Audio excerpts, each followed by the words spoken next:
இயேசு கிறிஸ்துவின் இனிதான நாமத்தில் வாழ்த்துக்கள். இந்த நாளிலும் மல்கியா தீர்க்கதரிசியின் புஸ்தகம் 3வது அதிகாரம் 7ஆம் வசனத்திலிருந்து 12ஆம் வசனம் வரையிலும் நாம் கற்றுக்கொள்ளலாம். என்னிடத்தில் திரும்புங்கள், அப்பொழுது உங்களிடத்திற்கு திரும்புவேன் என்று சேனைகளின் கர்த்தர் சொல்லுகிறார். நாங்கள் எந்த விஷயத்தில் திரும்ப வேண்டும் என்கிறீர்கள் என்று சொல்லி இங்கே மல்கியாவின் மூலமாக ஆண்டவர் பேசுகிறார். இன்றைக்கும் உலகமெங்கும் இருக்கக்கூடிய மக்களுக்கு ஆண்டவர் கொடுக்கக்கூடிய அழைப்பு இதே வார்த்தை தான். என்னிடத்தில் திரும்புங்கள், அப்பொழுது நான் உங்களிடத்திற்கு திரும்புவேன். இவ்வழைப்பை ஏற்றுக்கொள்வது அல்லது ஏற்றுக்கொள்ளாமல் இருப்பது ஒவ்வொரு தனி மனிதனுடைய பொறுப்பாக இருக்கிறது. அதற்கேற்ற பலனை அவன் பெறக்கூடியவனாக இருக்கிறான்.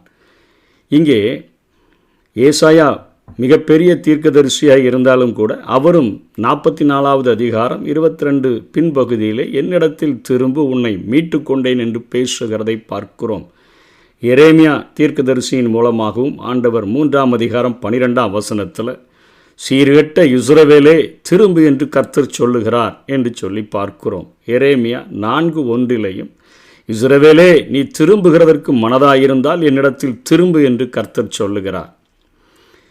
ஓசியா தீர்க்கதரிசி ஆகட்டும் 14:1 இஸ்ரவேலே உன் தேவனாகிய கர்த்தரிடத்தில் திரும்பு என்று சொல்லி ஆண்டவருடைய வார்த்தையை பேசுகிறார்.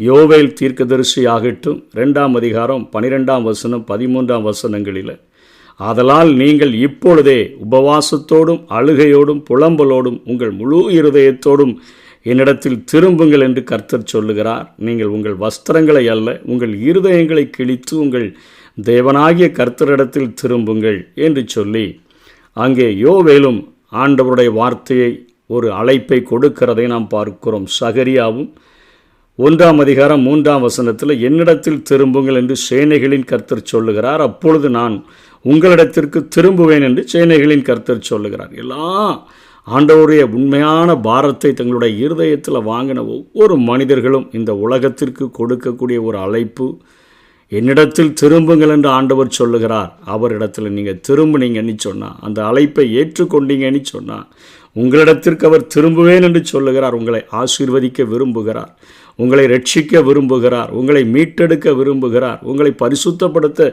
விரும்புகிறார் என்கிற காரியத்தை இன்றைக்கு ஆண்டவர் தன்னுடைய தீர்க்கர்கள் மூலமாக சொல்லியிருக்கிறதை நாம் படிக்கிறோம். அதே போல் யாக்கோபு தன்னுடைய நிருபத்தில் 4ஆம் அதிகாரம் 8ஆம் வசனத்தில் தேவனிடத்தில் சேருங்கள், அப்பொழுது அவர் உங்களிடத்தில் சேருவார். நாங்கள் எந்த விஷயத்தில் திரும்ப வேண்டும் என்கிறீர்கள்? தேவன் பேசுகிறார். 8ஆம் வசனம் 9ஆம் வசனத்தில் மனுஷன் தேவனை வஞ்சிக்கலாமா? நீங்களோ என்னை வஞ்சிக்கிறீர்கள். எதினாலே உம்மை வஞ்சித்தோம் என்கிறீர்கள்? தசமபாகத்திலும் காணிக்கைகளிலும் தானே என்று சொல்லி இங்கே ஆண்டவர் தன்னுடைய ஜனங்களோடு கூட மல்கியா என் தூதன் என்று அழைக்கப்படக்கூடிய தன்னுடைய ஊழியனின் மூலமாக ஆண்டவர் பேசுகிறதை பார்க்கிறோம். 1ஆம் அதிகாரம் 14ஆம் வசனத்தில் அவர்களை கபடஸ்தர்கள் என அழைத்தார். இப்பொழுது திருடர்கள் என அழைக்கிறதை நாம் பார்க்கிறோம். அவருக்குரியதை தாங்கள் வைத்து கொண்டபடியினால், அதாவது தசம பாகத்தை காணிக்கையை அவர்கள் வைத்து கொண்டபடியினால் ஆண்டவர் இப்படி அழைக்கிறதை பார்க்கிறோம். லேவியராகமம் 27ஆம் அதிகாரம் 30ஆம் வசனத்தில் ஆண்டவர் மோசையின் மூலமாக தன் ஜனங்களுக்கு கற்றுக் கொடுக்கிறார். தேசத்திலே நிலத்தின் வித்திலும் விருட்சங்களின் கனியிலும் தசமபாகம் எல்லாம் கர்த்தருக்குரியது, அது கர்த்தருக்கு பரிசுத்தமானது என்று பேசுகிறார். என்னாகமம் 18:24 இஸ்ரவேல் புத்திரர் கர்த்தருக்கு ஏறெடுத்து படைக்கும் படைப்பாகிய தசமபாகத்தை லேவியருக்கு சுதந்திரமாக கொடுத்தேன். ஆகையால் இஸ்ரவேல் புத்திரரின் நடுவே அவர்களுக்கு சுதந்திரம் இல்லை என்று அவர்களுக்கு சொன்னேன் என்றார். தசமபாகம் கொடுப்பது இப்பொழுது கிறிஸ்தவர்களுக்கு கொடுக்கப்பட்ட கட்டளை அல்ல, அன்றைக்கு இஸ்ரவேல் ஜனங்களுக்கு கொடுக்கப்பட்ட ஒரு அருமையான ஒரு கட்டளை. விசுவாசிகள் நியாயப்பிரமாணத்தின் கீழ் அல்ல, கிருபையின் கீழ் இருக்கிறபடினால ரோமர் 6ஆம் அதிகாரம் 14ஆவது வசனத்தில் நீங்கள் நியாயப்பிரமாணத்துக்கு கீழ்ப்பட்டிராமல் கிருபைக்கு கீழ்ப்பட்டிருக்கிறபடியினால் பாவம் உங்களை மேற்கொள்ள மாட்டாது என்று சொல்லி, நாம் கிருபைக்கு கீழ்ப்பட்டிருக்கிறபடியினால் இன்றைக்கு இருக்கக்கூடிய விசுவாசிகள், சபையின் மக்கள், கிறிஸ்தவர்கள் கிருபையின்படி கொடுக்கும்படியாக அழைக்கப்பட்டிருக்கிறதை வேதம் புதிய ஏற்பாட்டிலே நமக்கு அறிவுறுத்தக்கூடியதாக இருக்கிறது. 2 கொரிந்தியர் 8ஆம் அதிகாரம் 7ஆம் வசனத்தில், எங்கள் மேலுள்ள உங்கள் அன்பிலும் மற்றெல்லா காரியங்களிலும் நீங்கள் பெருகி இருக்கிறது போல இந்த தர்ம காரியத்திலும் பெருக வேண்டும் என்று சொல்லி பவுல் அப்போஸ்தலன் கொரிந்து சபைக்கு எழுதுகிறார். கிருபையின்படி கொடுக்கும்படியாக அவர்களை அழைக்கிறதை பார்க்கிறோம். நீங்கள் அன்பில் எல்லா காரியத்திலும் பெருகி இருக்கீங்க, அதே போல் இந்த தர்ம காரியத்திலும் அந்த அளவுக்கு நீங்கள் பெருக வேண்டும் என்று சொல்லி பேசுகிறதை பார்க்கிறோம்.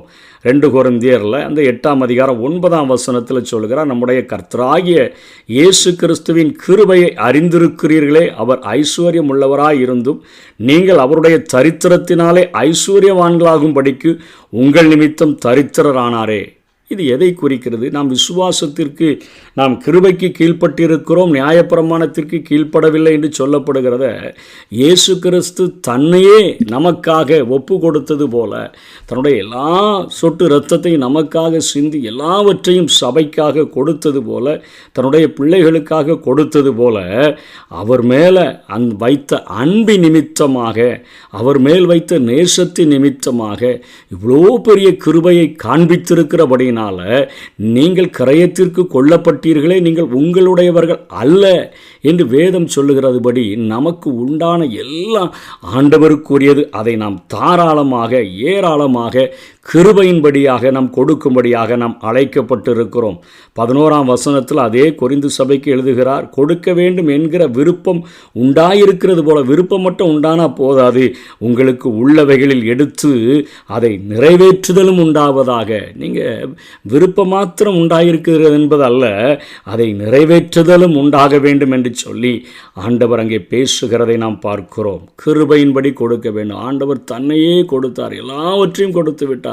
தன்னை சிலுவையில் அத்தனையாய் சிதைக்கப்படுகிறதற்கு ஒப்பு கொடுத்த ஆண்டவருடைய அந்த கிருபையின்படித்தான் நாம் கொடுக்க அழைக்கப்பட்டிருக்கிறபடினாலே நாம் ஆண்டவருக்கு தாராளமாக ஏராளமாக நாம் கொடுக்கும்படியாக நாம் அழைக்கப்பட்டிருக்கிறோம். சமநிலை பிரமாணத்தின்படி, அதாவது சமநிலை பிரமாணத்தின்படியே அவர்களுடைய செல்வம் உங்கள் வறுமைக்கு உதவும்படிக்கு, இக்காலத்தில் உங்களுடைய செல்வம் அவர்களுடைய வறுமைக்கு உதவுவதாக பவுல் அப்போஸ்தலன் தான் இதை குறித்து பேசுகிறார். சமநிலை பிரமாணத்தின்படி அவர்களுடைய செல்வம் உங்கள் வறுமைக்கு உதவும்படிக்கு, அதாவது எந்த இடத்துல நீங்கள் அதிகமாக ஆசீர்வதிக்கப்பட்டிருக்கிறீர்களோ குறைவுள்ள இடங்களுக்கு நீங்கள் நிச்சயம் கொடுக்க வேண்டும் என்கிற காரியத்தையும் பவுல் கற்றுக் கொடுக்கிறதை நாம் பார்க்கிறோம். வசனம் 20 ஊழியத்தினாலே சேர்க்கப்பட்ட மிகுதியான தர்ம பணத்தை குறித்து ஒருவனும் எங்களை குற்றப்படுத்தாதபடிக்கு எச்சரிக்கையாயிருந்து கர்த்தருக்கு முன்பாக மாத்திரமல்ல மனுஷருக்கு முன்பாகவும் யோக்கியமானதை செய்ய நாடுகிறோம். ஊழியத்தில் காசுகளை வாங்குகிறது பெரிதல்ல, இது எங்களுக்குத்தான் சொந்தம் என்று சொல்லி வாங்கி அதை ஜனங்களிடத்தில் எடுத்துக்கொள்வது பெரிதல்ல. அதை புதிய ஏற்பாட்டிலே தர்ம பணம் என்று குறிப்பிடுகிறது. அதில் பவுல் தெளிவாக சொல்லுகிறார், ஒருவனும் எங்களை குற்றப்படுத்தாதபடிக்கு எச்சரிக்கையாக இருந்து கர்த்தருக்கு முன்பாக மாத்திரமல்ல, எங்களுக்கு ஆண்டவர் நீங்கள் கொடுத்துட்டீங்களா, எங்களுக்கு ஆண்டவருக்கும் தெரியும், அவர் பார்த்து கொள்வார் என்பது அல்ல, மனுஷருக்கு முன்பாகவும் அவர்களும் குற்றப்படுத்தாதபடிக்கு யோக்கியமானதை, ஆண்டவருடைய ஊழியங்கள் வளர்கிறதற்கு தேவையான எல்லா காரியங்களிலும் அதை பயன்படுத்த வேண்டும் என்று சொல்லித்தான் வேதம் அத்தனை ஆழமாக பேசுகிறதை பார்க்கிறோம். தசம பாகம் கர்த்தருக்குரியது. கர்த்தருடைய பண்டகசாலை என்பது கர்த்தருக்கு உண்மையாக உழைக்கும் சபை பிரிவுகளையும் நற்பணி நிறுவனங்களையும் சேர்த்தே அவைகள் குறிக்கக்கூடியதாக இருக்கின்றன. அதாவது தேவையுள்ள எல்லா ஊழியர்களையுமே அது குறிக்கக்கூடியதாக இருக்கிறது. தங்கள் சபை பிரிவுக்கு மட்டும் தசமபாகம் தர வேண்டும் என்று கேட்பது எந்த அளவுக்கு சரியானது என்று சொல்லி நாம் சிந்தித்து பார்க்கும்படியாக நாம் புதிய ஏற்பாட்டு வசனங்களின் பவுலின் எழுதுகிற அந்த வசனங்களிலே அந்த வெளிச்சத்திலே ஆராய்ந்து பார்க்கும்படியாக அழைக்கப்பட்டிருக்கிறோம். அதே போல் மற்ற ஊழியர்களை தாங்குகிறது யார்? எப்படி தசமபாகம் ஆசாரியர்களுக்கு மாத்திரம் சொந்தமல்ல, லேவியர்களுக்கும் அதில் பெரும் பங்கு இருக்கிறபடினால தசமபாகத்தை மாத்திரமல்ல காணிக்கைகளையும் அதிகமாக நாம் கொடுக்கும்படியாக அழைக்கப்பட்டிருக்கிறோம். தேவைகள் நிறைந்த அவருடைய பணிகள் இருக்கிற எல்லா இடங்களிலும் கொடுப்பதற்கான சுதந்திரத்தை வேதம் நமக்கு அது கொடுக்கக்கூடியதாக இருக்கிறது. 2 கொரிந்தியர் 9ஆம் அதிகாரம் 7ஆம் வசனம் 9ஆம் வசனத்தில் பவுல் அப்போஸ்தலன் சொல்கிறார், அவனவன் விசனமாயும் அல்ல கட்டாயமாய் அல்ல தன் மனதில் நியமித்தபடியே கொடுக்க கடவன், உற்சாகமாய் கொடுக்கிறவனிடத்தில் தேவன் பிரியமாயிருக்கிறார். வாரி இறைத்தான், ஏழைகளுக்கு கொடுத்தான், அவனுடைய நீதி என்றென்றைக்கும் நிற்கும் என்று எழுதியிருக்கிறபடியாகும். கொரிந்து சபைக்குத்தான் எழுதுகிறார் பவுல் அப்போஸ்தலன். கிருபையின்படி கொடுக்கும்படியாக, சமநிலை பிரமாணத்தின்படியே கொடுக்கும்படியாக. இன்றைக்கி உனக்கு செல்வம் இருந்ததுன்னா வறுமை உள்ளவர்களுக்கு பயன்படட்டும், நாளைக்கு அவரிடத்தில் செல்வம் இருந்ததுன்னா உன்னுடைய வறுமைக்கு பயன்படுத்தப்படட்டும். இப்படியாக சமநிலை பிரமாணத்தின்படி ஒவ்வொருவருடைய குறைவுகளை நீக்கி விடுங்கள். அதனால் வாரி இறைத்து ஏழைகளுக்கு கொடுக்க வேண்டும், அப்பொழுது அவனுடைய நீதி என்றென்றைக்கும் நிற்கும் என்று எழுதியிருக்கிறபடி ஆகும். கண்டிப்பாய் அல்ல, உற்சாகமாய் கொடுக்கிறவனிடத்தில் தேவன் பிரியமாயிருக்கிறார் என்று சொல்லி கிருபையின்படி கொடுக்கும்படியாக, சமநிலை பிரமாணத்தை கை கொண்டு கொடுக்கும்படியாக இங்கே பவுல் அப்போஸ்தலன் கொரிந்து சபைக்கு எழுதுகிறதை பார்க்கிறோம்.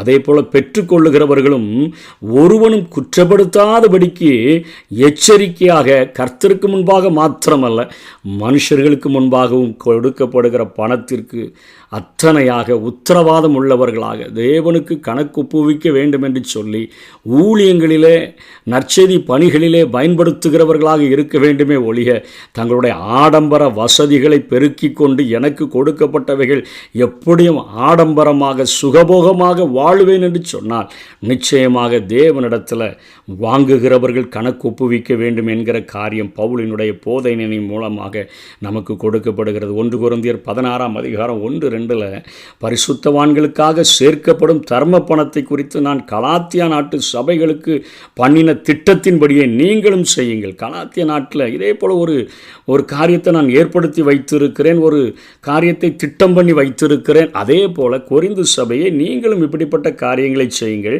நான் வந்திருக்கும் போது பணம் சேர்க்குதல் இராதபடிக்கு உங்களில் அவனவன் வாரத்தின் முதல் நாள் தோறும் தன் வரவுக்கு தக்கதாக எதையாயிலும் தன்னிடத்தில் சேர்த்து வைக்க கடவன். கொடுக்கிறதுல பவுல் அப்போஸ்தலன் உற்சாகப்படுத்துகிறதை பார்க்கிறோம். உற்சாகப்படுத்துகிறார். வாரத்தின் முதல் நாள் தோறும், வாரம் சம்பளம்னா அதில் முதல் நாள் தோறும் தன் வரவுக்கு தக்கதாக எதையாகிலும் தன்னிடத்தில் சேர்த்து வைக்க கடவன். 10ல் 1 பாகம் அல்ல, அதை மிஞ்சி கொடுப்பதற்காக நாம் அழைக்கப்பட்டிருக்கிறோம் என்பதை மாத்திரம் வேதம் நமக்கு தெளிவாக போதிக்கிறது.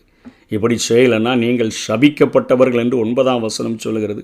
தேவனுடைய சட்ட திட்டங்களை மீறுகிறவர்கள் அனைவருமே சபிக்கப்பட்டவர்கள். உபாகமம் 27-26 பார்க்கிறோம். இந்த நியாயப்பிரமாண வார்த்தைகளையெல்லாம் கை கொண்டு நடவாதவன் சபிக்கப்பட்டவன் என்பார்களாக. ஜனங்கள் எல்லாரும் ஆமேன் என்று சொல்ல கடவர்கள். ஆகவே ஆண்டவருடைய வார்த்தையின்படி நாம் செய்யவில்லை என்று சொன்னால் வேதம் நம்மை அவர்களுடைய நாட்களில் இஸ்ரவேல் ஜனங்களை பார்த்து சபிக்கப்பட்டவர்கள் என்று சொல்லுகிறதை பார்க்கிறோம். பண்டகசாலைகள், ஆலயத்தில் தானியங்களை சேமித்து வைக்கிற அறைகள், நெகேமியா 13-12 பார்க்கிறோம். இந்நாட்களில் எல்லா காணிக்கைகளும் ஒரு சபைக்கோ சபை பிரிவுக்கோ கிறிஸ்தவர்கள் தர வேண்டும் என அறிவுறுத்துதல் இல்லை, எங்கும் நடக்கும்.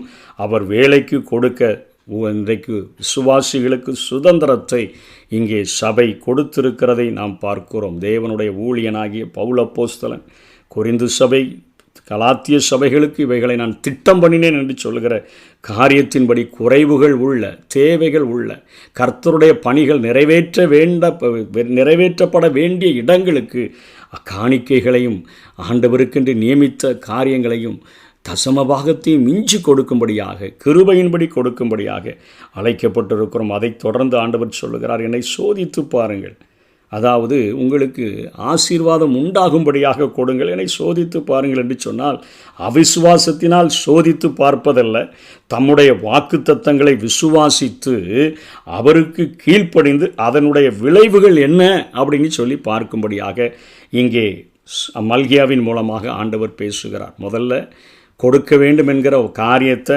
விசுவாசிக்கணும், அதனால் ஆசீர்வாதங்கள் கிடைக்கும் என்பதை விசுவாசிக்கணும், அவருக்கு கீழ்ப்படியணும், அந்த சத்தியத்துக்கு கீழ்ப்படியணும், அதன் விளைவுகள் என்ன அப்படின்னு சொல்லி பார்க்கும்படியாக ஆண்டவர் அழைக்கிறதை பார்க்கிறோம். லூக்கா 6:38 தன்னுடைய மலை சொற்பொழிவிலே இயேசு பேசுகிறார், கொடுங்கள் அப்பொழுது உங்களுக்கு கொடுக்கப்படும், அமுக்கி குலுக்கி சரிந்து விழும்படி நன்றாய் அளந்து உங்கள் மடியிலே போடுவார்கள். நீங்கள் எந்த அளவினால் அளக்கிறீர்களோ அந்த அளவினால் உங்களுக்கு அளக்கப்படும் என்று சொல்லி ஆண்டவர் பேசுகிறதை பார்க்கிறோம். அதனைத் தொடர்ந்து ஆண்டவர் கொடுக்கிற ஆசீர்வாதங்களை 11ஆம் வசனம் 12ஆம் வசனங்களில் ஆண்டவர் பேசுகிறார். பூமியின் கனியை பட்சித்து போடுகிறவைகளை உங்கள் நிமித்தம் கண்டிப்பேன், அவைகள் உங்கள் நிலத்தின் பலனை அளிப்பதில்லை, வெளியில் உள்ள திராட்சை கொடி பலமில்லாமற் போவதுமில்லை என்று சேனைகளின் கர்த்தர் சொல்லுகிறார். அநேக ஆசீர்வாதங்களை வைத்திருக்கிறார். இவர்களுடைய கையின் பிரயாசங்கள், அன்றைக்கு அவர்கள் விவசாய தொழிலை செய்தபடியினாலே அவர்களுடைய கையின் பிரயாசங்களை நான் ஆசீர்வதிப்பேன் என்று பேசுகிறார். அப்பொழுது எல்லா ஜாதிகளும் உங்களை பாக்கியவான்கள் என்பார்கள். நீங்கள் கையிட்டு செய்கிற ஈசாக்கு விதை விதைக்கும் பொழுது ஒரு நூறத்தனையான ஆசீர்வாதத்தை பெற்றுக்கொண்டது போல உங்களுடைய கையின் பிரயாசங்கள் அத்தனையாய் ஆசீர்வாதமாய் இருக்கும் பொழுது ஜனங்கள் எல்லாரும், எல்லா ஜாதிகளும் பார்த்து உங்களை பாக்கியவான்கள் என்பார்கள். தேசம் விரும்பப்படத்தக்கதாக இருக்கும் என்று சேனைகளின் கர்த்தர் சொல்லுகிறார். உன் தேசத்தை எல்லாரும் விரும்புகிற அளவிற்கு அத்தனையாக நேர்த்தியானதாக, செழுமையானதாக, செம்மையானதாக நான் மாற்றி உங்களுக்கு ஆசீர்வாதத்தை தருவேன் என்று சொல்லி ஆண்டவர் பேசுகிறதை பார்க்கிறோம். காணிக்கைகளிலும் தசம பாகங்களிலும் வஞ்சிக்காதபடி இயேசு கிறிஸ்து தன்னையே நமக்காக தந்தது போல இன்றைக்கு நம்மை அவருடைய சொந்த இரத்தத்தை கொடுத்து அந்த இரத்தத்தினால் நம்மை விலைக்கு வாங்கியிருக்கிறபடியினால் நமக்குரிய எல்லாம் அவருக்கு சொந்தம். என்னிடத்தில் என்னென்னலாம் இருக்குதோ அது எல்லாமே நீங்கள் தந்தவைகள் தான் ஆண்டவரே. தாவீது சொன்னது போல் உம்முடைய கரத்தில் வாங்கி நாங்கள் உமக்கு கொடுக்கிறோம் என்று சொல்லுகிற அந்த முறைமையின்படி தேவைகள் இருக்கிற இடங்களில் இன்றைக்கு சமநிலை பிரமாணத்தின்படி, கிருபையின்படி நம்ம தசமபாகத்திலும் மிஞ்சி அதிகமாக கொடுக்கும்படியாக விசனமாய் அல்ல, கட்டாயமாய் அல்ல, தன்னுடைய மனதில் நியமித்தபடியே அவருக்கு கொடுப்போம். வாங்குகிறவர்களும் ஒருவரும் குற்றப்படுத்தாதபடிக்கு எச்சரிக்கையாக இருந்து கர்த்தருக்கு முன்பாக மாத்திரமல்ல மனுஷருக்கு முன்பாகவும் யோக்கியமானதை செய்யும்படியாக நாடுவோம். கர்த்தர் தாமே நம்மை ஆசீர்வதிப்பாராக. ஆமென். முகம் மலர்ந்து கொடுப்பவரை கர்த்தர் நேசிக்கிறார், உற்சாக மனதுடனே கொடுத்திடுவோம். முகம் மலர்ந்து கொடுப்பவரை கர்த்தர் நேசிக்கிறார், உற்சாக மனதுடனே கொடுத்திடுவோம். வருத்தத்தோடல்ல, கட்டாயத்தால் அல்ல, இருப்பதை விருப்பமுடன் கொடுத்திடுவோம்.